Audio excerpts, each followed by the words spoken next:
బ్రహ్మ యొక్క తత్వం ఏంటి? సృష్టి తత్వం. సృష్టికి సహకరించే వాళ్ళు ఎవరు అంటే సరస్వతి. సృష్టించబడిన జీవులందరికీ కూడా జ్ఞానాన్ని ప్రసాదించాలి. సరస్వతి ఏ రూపంలో జగన్ జననియే సరస్వతి రూపంలో జ్ఞానం అందిస్తుంది. జ్ఞానం లేకపోతే ఈ భూతంలో ఏమేమి నిరంతరం. అందులో మొట్టమొదటి స్థానంలో లేనటువంటి భూతం ఏది? మనిషి. దుర్లభేన మానవ మాతృలభేన భారత జన్మ అని చెప్పి. కాబట్టి అన్నిటికంటే తెలియనటువంటి జాతి లేక వర్గము మానవ జాతి. కాబట్టి మానవ జాతికి ఏం కావాలి అంటే పశువులాగా బ్రతుకుదామా అంటే కాదట. ఆహార నిద్ర వైవేద్య సమానమే తత్వనారాయణ జ్ఞానమని వంశేష జ్ఞానేన ఈయన పశువి సమాన అని చెప్తుంది. అంటే పశువులకు మనుషులకు తేడా ఏంటయ్యా? దాంట్లో వైభవం ఏమిటి అంటే ఆహార అన్నట్టు.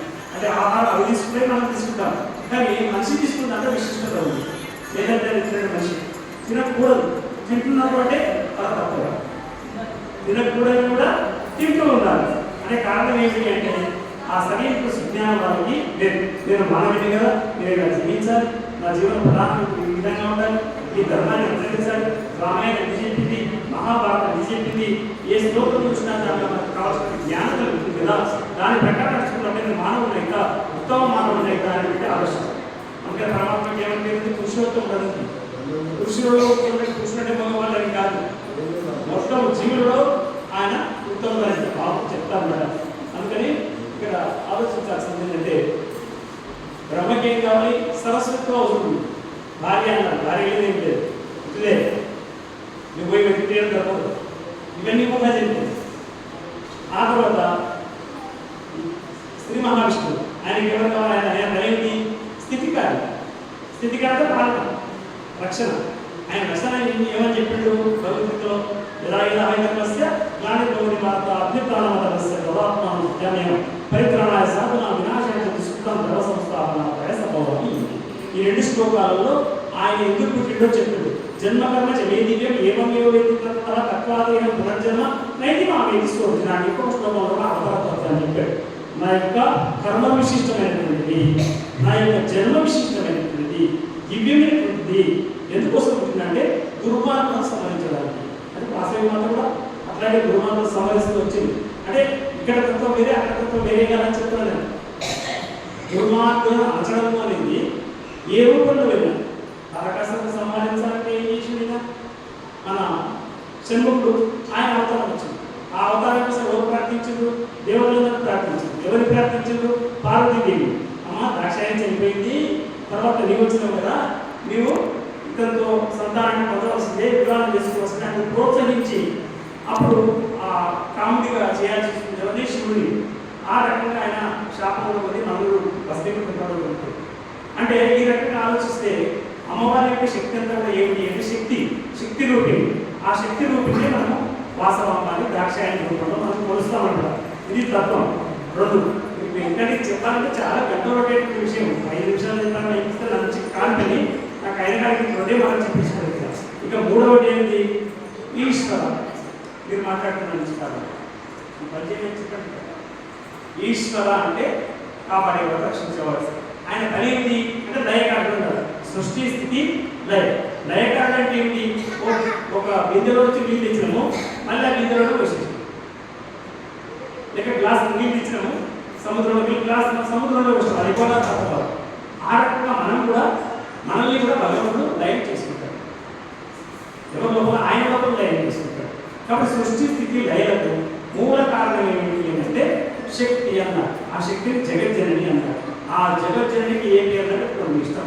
ఎన్ని రోజులు మా రాజ్ఞి అని పెట్టుకోండి, మాతాశ్రీ అని పెట్టుకోండి. మొట్టమొదటి మాత మొట్టమొదటి విషయం కదా, రక్తశాస్త్రంలో మాతనే వస్తుంది కదా, ఆ మాతనే వస్తుంది. కాబట్టి అమ్మగా ఆలోచించిన తర్వాత ఇంకన్నీ తెలిసినట్టే. ఎందుకు అమ్మకు డ్యూటీ లేవు? అన్ని డ్యూటీ ఉంటాయండి.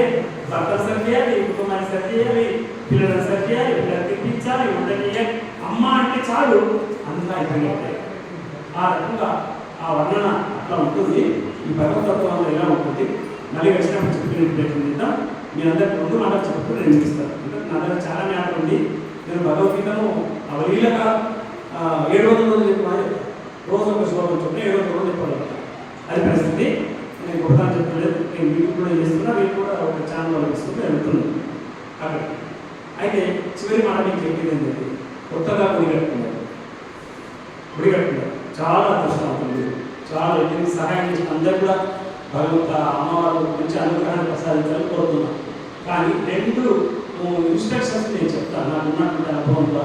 తిరుమల దేవస్థానం ప్రచారాన్ని నాకు డ్యూటీలు పడుతుంటాయి, ఇంతగా చేయించామని డ్యూటీస్ న్యాయం చేయలేదండి అన్న మా ఫ్రెండ్. అయితే దేవాలయం అన్నప్పుడు 2 విషయాలు ఉంటాయి ప్రధానంగా. ఒకటి ఏంటంటే, దేవాలయం ఒక దేవుడి ఆలయం, దేవుడిలో లయం కావడానికి కావలసినటువంటి స్థలం.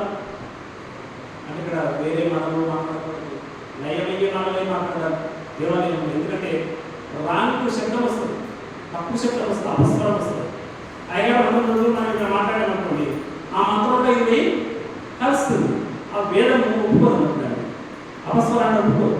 అందుకని ఇక్కడ లయం కావాలి. అందుకే దేవాలయం వచ్చిన వాడికి కొద్దిసేపు కూర్చోమని చెప్తారు.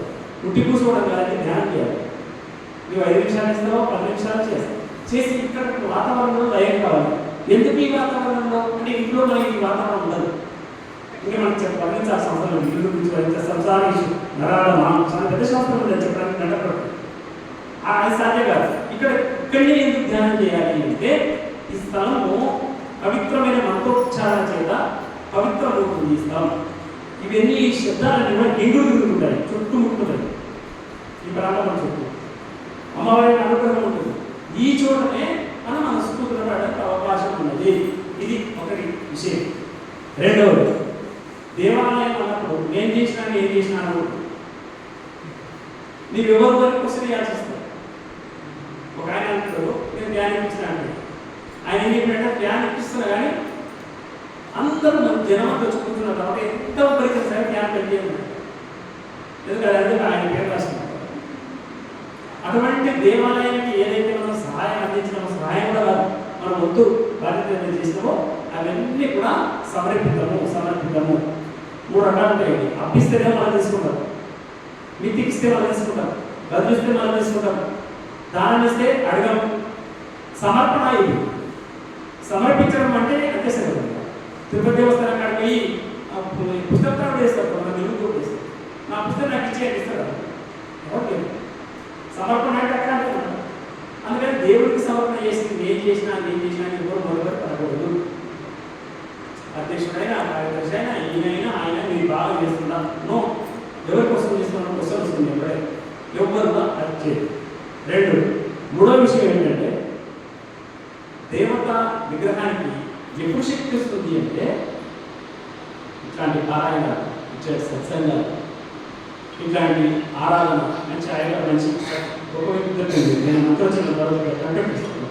రాష్ట్ర ప్రభుత్వం కాదు, నాకు ఎవరు గొప్పలో తెలుస్తుంది, అర్థమైంది. అయ్యగారితో సత్తా ఉంది. అట్లాంటి ఉదాహరణ ఉంటే కూడా ఆ విగ్రహానికి ఒక శక్తి కలుగుతుంది. శక్తి అనేది ఎప్పుడు చూస్తుందండి, శక్తి రాయిలో లేదని కదండి. రాయాల్సిన ఏమొస్తుంది, అగ్ని వస్తుంది, ఇప్పుడు వస్తుంది. శక్తి ఉంది. మనం దాచిపెట్టామా కాదు, మనం దాచిపెట్టినటువంటి భగవంతుడు దాచిపెట్టిన శక్తి దాంట్లో ఉంది.